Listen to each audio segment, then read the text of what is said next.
만나 뵙게 해서 반갑습니다, 스님. 네. 저에게 있어서 스님은 스님을 만나고부터 사실은 저의 인생에 전과 후가 갈렸다고 할 정도로 작년서부터 스님의 동영상을 보면서 그동안 많은 생각들을 하고 살았었습니다. 그래서 제가 오늘 한번 다시 스님을 용기 내서 찾아뵙습니다. 저는 올해 42살의 기혼 남자입니다. 현재 직업은 국내 방송국에서 프리랜서 프로듀서로 일을 하고 있습니다. 어렸을 적부터 남에게 지기 싫어하고 책임감이 무척 강하여 맡은 일은 끝까지 완수하는 성격이었습니다. 7년 전 35살 때 결혼과 함께 방송국 안으로 들어가서 프리랜서 생활을 하면서 그동안 약 2,000편에 가까운 프로그램을 제작하였습니다. 경쟁 속에서 살아남기 위해 지난 6년간, 7년간 월요일서부터 일요일까지 아침 7시부터 새벽 2, 3시까지 그리고 일주일에 2, 3번은 집에 들어가지 않으면서 오로지 일만 했습니다. 다행히 이 모든 것을 이해해주는 아내를 만나 가정의 불안은 전혀 지금까지 없습니다. 문제는 작년 말부터 회사에서 젊은 친구들로 세대 교체를 진행 중에 있습니다. 그 이유는 조직이 없는 프리랜서들이 너무 오래 일을 하다 보니 매너리즘에 빠져 있는 것 같다.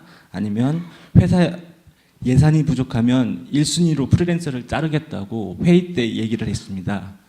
그 이야기를 듣고 난 이후로 같이 10년 이상 일하던 친구들이 작년 같은 경우 3명이 잘렸고 올해는 그냥 스스로 나가버리는 친구들도 있었습니다. 더 이상 이렇게 여기에 헌신과 목숨을 걸 이유는 없다라고 얘기를 하는 친구들이 많습니다. 그리고 지금 이 순간 젊은 신참들로 세대 교체가 진행 중에 있습니다. 그 친구들 같은 경우에는 윗분들의 이야기에 대해서 무조건 예스를 하고 있습니다.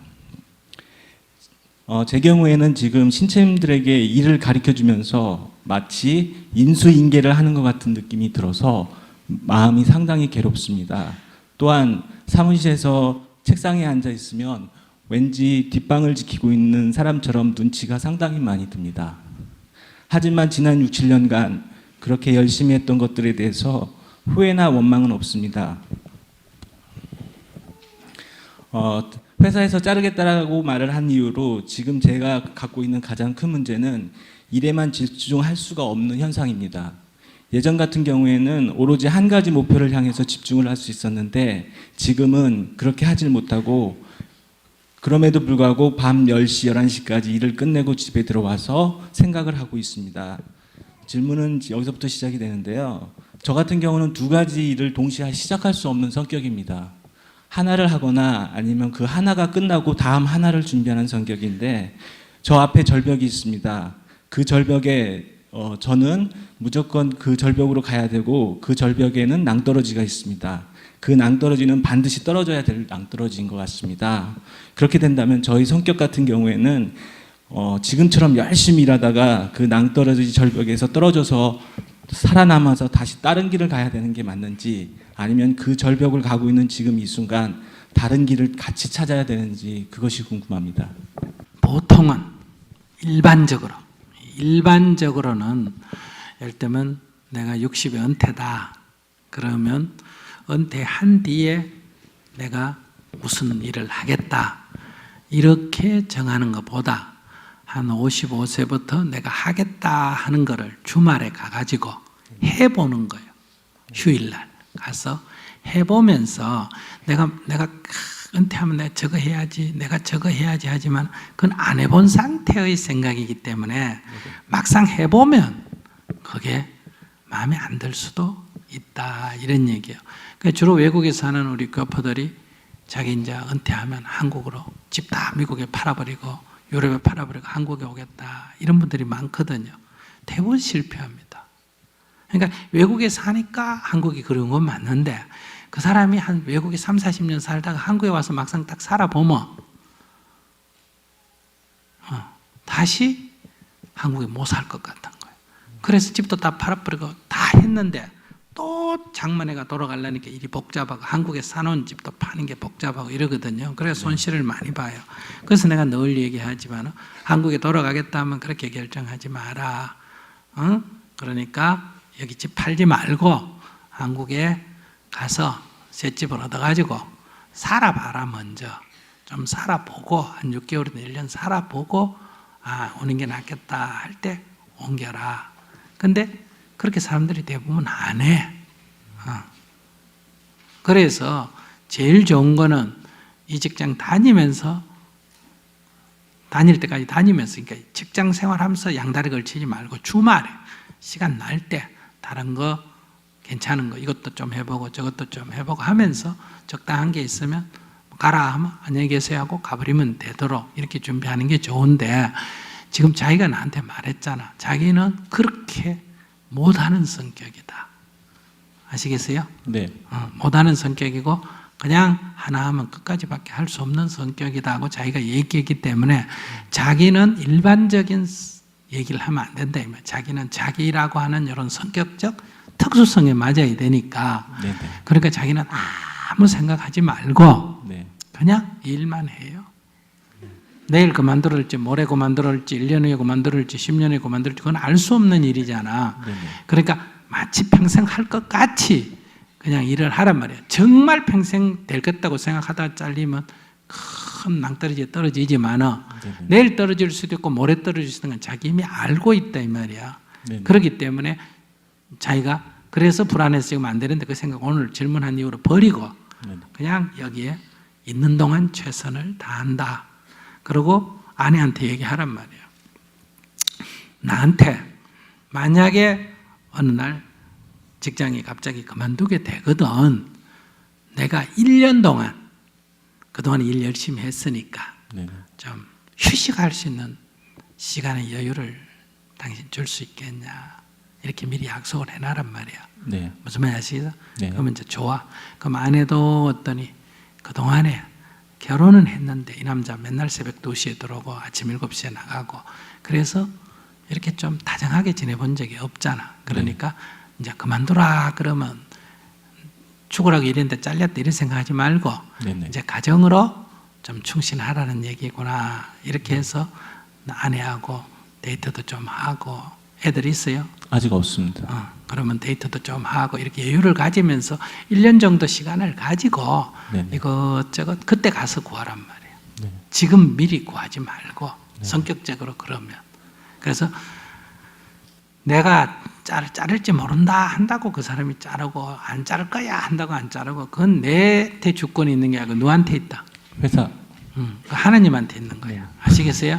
그러니까 그럴 때는 마음을 어떻게 써야 된다? 주여 뜻대로 하옵소서. 당신 필요하면 두고 가라면 가고 당신 알아서 해라. 이렇게 예스 하고 그러니까 무조건 복종하는 거하고 성격이 틀려. 무조건 복종하는 건 내가 노예고 내가 이걸 탁 놓아버리는 건 내가 주인이 되는 거야. 캐스팅보드를 내가 주인인 거야. 자르려면 자르고 말려면 말고 그건 네 알아서 하고 나는 내일을 이 일은 내 일이니까 내가 최선을 다한다. 자꾸 이렇게 뭐 후배들을 가르쳐 주는 것도 내 일이야. 제작하는 것만 내 일이 아니고 그리고 직업에 따라서는 이 직업에 정년이 있어. 네네. 무슨 말인지 알겠어요? 네. 아역 배우는 어린애가 지나면 안 되잖아, 그지? 네네. 근데 아역 배우가 죽을 때까지 하려면 될까 안 될까? 안 되듯이 이런 어떤 그 업종에 따라서 정년, 대충 정년이란 게 있다 이 말이야.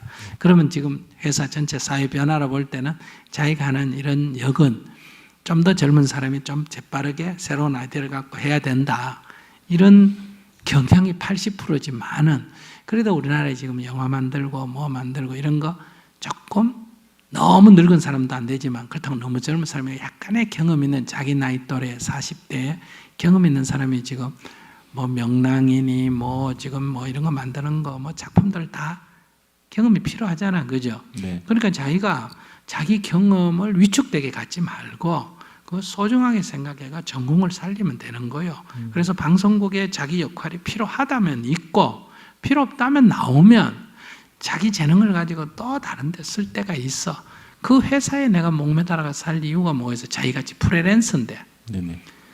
프리랜서라는 거는 그냥 필요할 때 하는 거 아니야. 네. 자유롭게 하는 직장 아니야. 그러니까 회사에 목매달 필요가 없어.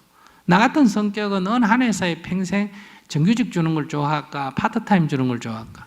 나는 파트타임 주는 걸 좋아해. 내가 그 목매달고 살 이유가 뭐가 있어? 필요 없다면 딴 데 가면 되고. 사람에 따라 틀린다 이 말이야. 그럼 자기같이 재능을 가진 사람은 그렇게 목매달 이유가 없어. 상대가 재능이 필요하다면 재능을 쓰고 필요 없다면 딴 데 차대면 되지. 그렇게 가볍게 생각해. 그리고 지금 구할래 하지 말고 여기 최선을 다해. 네네. 그리고 떨어지면 그때 가서 죽는 건 아니니까. 그러니까 뭐 죄송한데 하나 더 여쭤보면 자꾸 세상이 이게 갑과 을로 보이는데 을로서는 어떻게 살아야 되나요? 그게 항상 거기에 대한 대답, 예수님의 대답은 이런 거야. 오리를 가자면 심리를 가주라. 겉옷을 달라면 속옷까지 벗어주라. 이런 얘기야. 그러니까 내가 을이 되고 그 사람이 갑이다.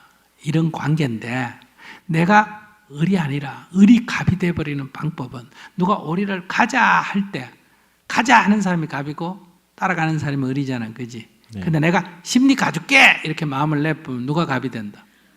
내가 갑이 된다. 아까 저기도 아내가 이혼하자 뭐 이걸 의해야 되느냐 이러면 저거 을이거든. 아내가 갑이고 자기는 지금 을이 돼 있잖아. 근데 그러면 나는 뭐 근데 내가 그래 뭐 네 하자는 대로 해라 이렇게 똥 놔놓으면 아내가 을이야. 왜? 서류도 꾸며야 되고 변호사도 사다 대고 막 나한테 사정해야 돼. 도장 찍어달라 뭐 해달라 이러면 뭐 아이고 나는 당신 사랑해 당신하고 살고 싶어 이렇게 하면 얘기하면 되는 거예요. 그럼 자기가 이혼하고 싶으면 제안을 자꾸 하는 거예요. 돈을 더 줄게 뭘 어떻게 그래서 마음에 들면 오케이 하고 안 들면 계속 나는 당신 사랑해 안 돼 이렇게만 하면 되는 거예요. 그럼 뭐 변호사 꾸밀 필요 없고 재판장에 가서도 그렇게 얘기하면 누가 갑이 된다? 내가 갑이고 이혼하려고 안절부절하는 게 이제 을이 되는 거예요. 그러니까 이거는 정해져 있지 않아. 아시겠어요? 네. 그러니까 자기가 갑으로 얼마든지 자세를 마음에서의 갑은 얼마든지 될 수 있어. 네. 그러니까 아까 저 옆에서 묻는 사람도 그런 거 아니에요. 가서 어떻게 살까 해서 저 나쁜 놈하고 저거하고 어떻게 이렇게 사니 자기가 을이 되는 거예요. 그거가 갑이고. 근데 뭐 아이고 직장 다니게 해줘서 감사합니다 이렇게 살면 내가 갑이지. 그러니까 그 사람들이만 나 때문에 죽겠다고 막 저거 튀어나갈 줄 몰라. 막 푸시를 하면 내가 못 견뎌야 내가 튀어나가는데 내가 뭐 멀쩡하고 고맙습니다 이러고 다니면 꼴보기 싫으면 지가 이제 못 견뎌가지고 어때요? 튀어나가면 내가 갑이고 그게 을이지. 그러니까 자기가 갑으로 이렇게 딱 심리적으로 먼저 전환을 해야 돼. 네네. 그렇게 수행이에요. 그걸 갖다 불교 용어로 하면 뭐다? 수처작주. 처하는 곳마다 내가 가는 곳마다 내가 그곳에 뭐가 된다? 주인이 된다. 이 수처작주라는 내가 어디든지 가면 내가 주인이야. 거기서 내가 주인 역할을 하는 거야. 눈치 보고 객 역할 하지 말고 내가 주인이다. 이 사회에 내가 주인이다. 그래서 스님은 내가 주인이다. 우리나라의 주인이라고 생각하니 통일도 걱정하고 북한 저것도 내가 주인이니까 저 굶어 죽는 거 저거 내가 어떻게 해결할까 이런 생각을 하잖아. 너건 주인이 아니니까 내 살기 바쁘지. 그런 것처럼 주인의 역할을 하는데 그걸 예수님은 아주 쉽게 얘기한 거예요. 세 가지 비유를 들어서 말했어. 첫째, 오리를 가자면 심리를 가주라. 겉옷을 달라면 속옷까지 벗어주라. 왼밤을 때리면 오른밤을 대주라. 요게 적극적으로 자기가 을의 처지에서 뭘로 전환한다? 갑의 처지로 이렇게 전환해버리는 거예요. 네, 말씀 감사합니다. 네.